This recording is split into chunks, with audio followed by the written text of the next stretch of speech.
In 1875, Frederick Douglass asked, "If war among the whites brought peace and liberty to blacks, what will peace among the whites bring?" It held the promise of bringing freedom and equality to African Americans, but there was no guarantee that the nation would live up to those promises. And so African Americans throughout the South worked to make freedom meaningful in their everyday lives. They did things like migrate to cities, they purchased things like guns, dogs, and alcohol. They looked for their long-lost family members, they established schools, they met openly, and eventually they even voted. None of this had been allowed under slavery. The federal government established an organization to help former slaves transition to freedom, and it was called the Bureau of Refugees, Freedmen, and Abandoned Lands, better known as the Freedmen's Bureau. It was supposed to do things like establish schools, help elderly, sick, and poor freed people, and secure justice for freedmen and white unionists in the Southern judicial system. It never had more than 1,000 agents scattered throughout the South, and its budget never exceeded $6 million, which the Union Army had spent in less than a month. Even so, the Freedmen's Bureau did accomplish a lot, especially in the realm of education. By 1869, there were 3,000 schools in the South, serving more than 150,000 students. Land ownership remained an open question during Reconstruction. Field Order 15, issued by General William Sherman, had set aside land for freed people in South Carolina and Georgia. But in 1865, President Andrew Johnson ordered all of that confiscated land returned to its original owners. Freed people thus faced freedom without any land, and so they remained poor and propertyless. Sharecropping emerged as a compromise between black desires for independence and white desires for a stable, secure workforce. Black farmers would rent part of a plantation and purchase supplies on credit.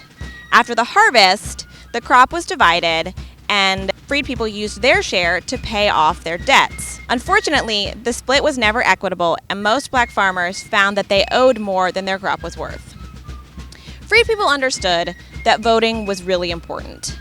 How else would they secure their freedom, safeguard their rights and their desires to establish their own working conditions and keep their families together? But immediately after the Civil War, Southern governments refused to recognize any political and civil rights for black people. Instead, they established black codes, which were specifically designed to limit freed people's independence. All this changed in 1867 when Congress placed the South under temporary military rule and required that any new state governments recognize black people's right to vote. Freed people held mass meetings, they joined the Union League, which was an organization closely tied to the Republican Party. They held barbecues and parades, they helped register voters, and then got voters to the ballot box on Election Day.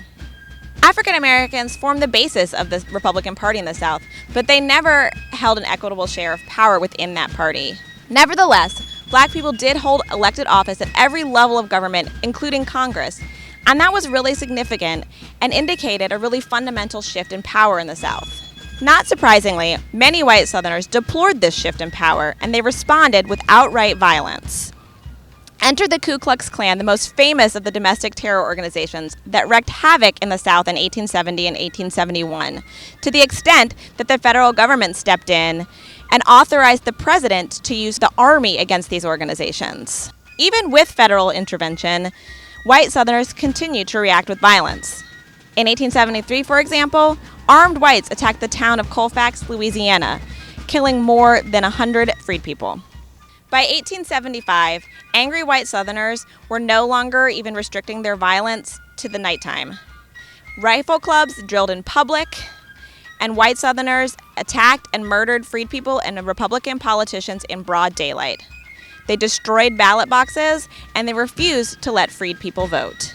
By doing so, they ensured a sweeping Democratic victory in 1875 and 1876, effectively removing African American men from the voting public. A period that began with such hope and such promise ended in bloodshed, violence, and the establishment of a second-class citizenship for an entire group of Americans.